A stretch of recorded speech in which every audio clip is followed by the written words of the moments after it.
Profit and loss. I expected to see everything I own here. Deliberately not. This page holds completed trades, only trades that are finished and whose profit is settled. A trade still running is not history, it is a position, and it lives on the dashboard. Why does that separation matter so much? Because mixing them double counts your money and puts a blank in the exit column. A running trade has no exit price yet. Every trade has exactly one home at any moment: positions today, holdings overnight, history once it is closed. And so you are never left wondering. The header still counts how many trades are running. You can see them, you just read them elsewhere.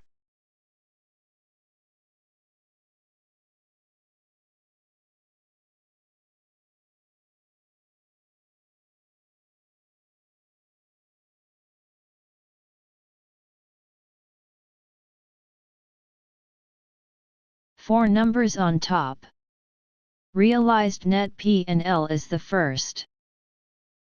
That is the money actually booked over the period you have selected net, so after charges.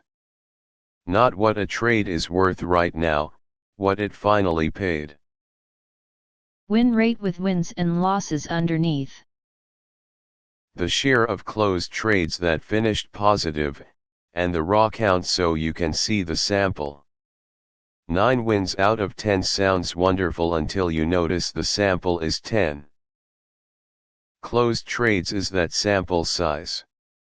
Still running is the count sitting in positions or holdings shown here only so nothing feels missing from the page. Which of the four should I actually care about? Realized net, always. It is the only one that has already happened. The other three are context that helps you interpret it.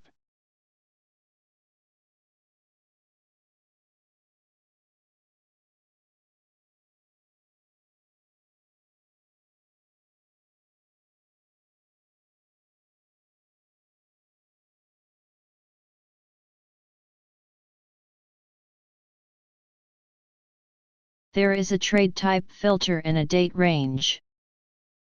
Use them to ask a question rather than to browse. Intraday for this month. Options for last week. The KPIs above recalculate for exactly what you filtered. That is the point of them being at the top. Give me a question worth asking. Here is the best one for a beginner. Pick one trade type, set the range to the last 30 days, and look at realized net together with the number of closed trades. If the money is negative while the count is high, you are trading too often, not too badly.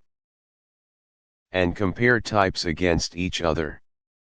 Most traders discover they are quietly funding one losing type with the profits of another.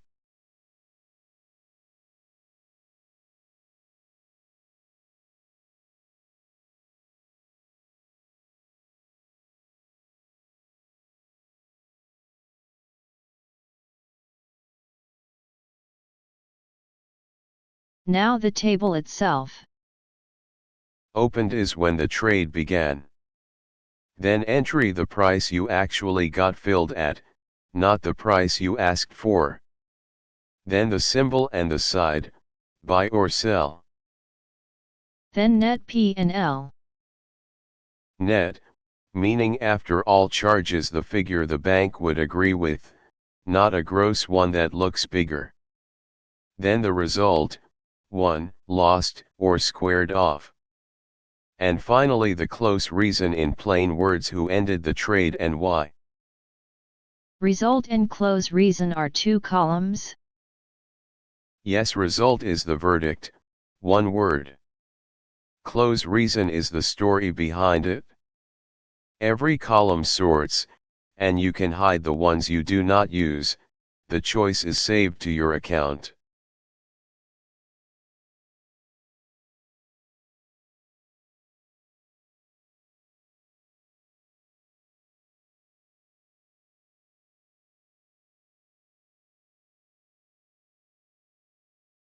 The result column says different things on different rows.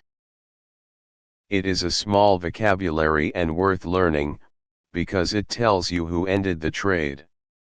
Target hit and stop loss hit mean your own levels did their job. Manual close means you pressed close yourself.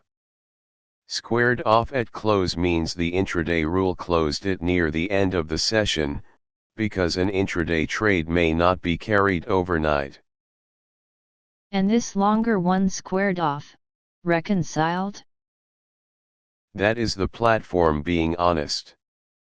It found the position already gone and could not verify an exit price, so it closed the record at 0 rather than inventing a number. A fabricated profit would be worse than a blank. For options there is one more, settled at expiry. The trade was held to the last day and settled at intrinsic value, exactly what the exchange itself settles at.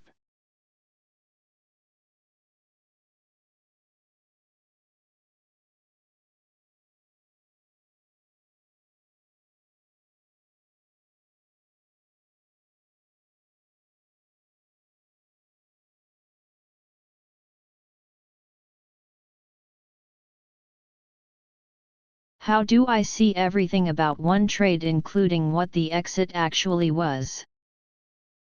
For the full record, we open the trade history on the dashboard and press View.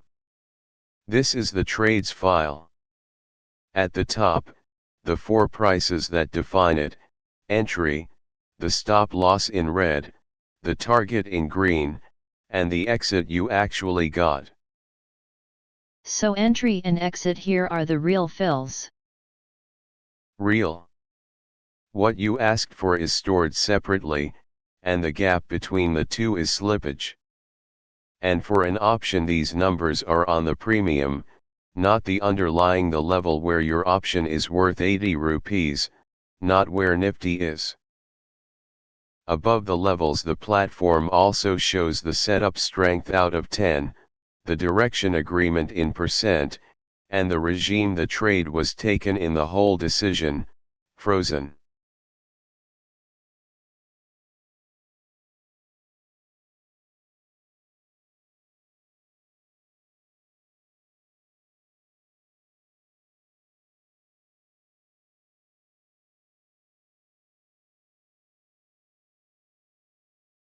Below that there are signals with scores.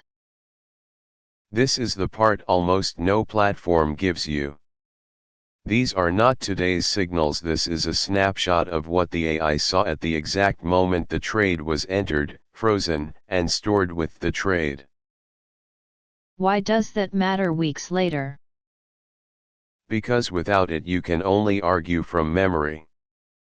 With it you can ask a real question: was this a bad trade, or a good trade that lost? Those are completely different problems and they need opposite fixes. A good trade that lost needs no change at all, that is normal. A bad trade that won is the dangerous one, because it teaches you the wrong lesson.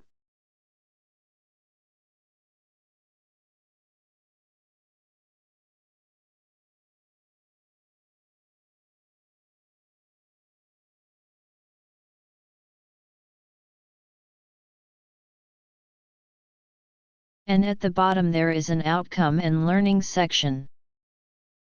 After a trade closes, the platform writes a short review of it, what the setup was, what happened, and on a loss what went wrong. On losses, this panel is highlighted, because that is the one you should actually read. Is that just for me to read, or does the system use it? It uses it. Those lessons are stored as the engine's own memory, and before a new trade it checks whether the same setup has repeatedly failed before. If it has, the trade can be refused with that reason. So the record is not just a diary. No, it is the feedback loop. A platform that cannot review its own trades cannot improve, and neither can you.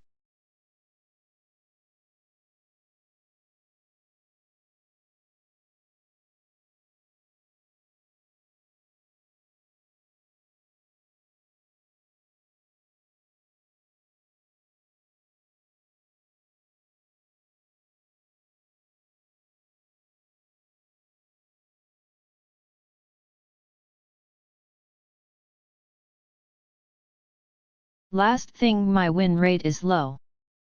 Is that bad? On its own it means nothing. Win rate and money are different questions. You can win 7 trades out of 10 and still lose money, if the 3 losses are each 4 times the size of a win. What matters is expectancy, the average rupees per trade across everything, wins and losses together. Realized net divided by closed trades is a rough version of it, and both numbers are right there on this page. So a low win rate can be perfectly healthy. It is how trend following works: many small losses, a few large wins. That is exactly why the engine insists on a minimum reward to risk before entering. It is buying the right to be wrong often.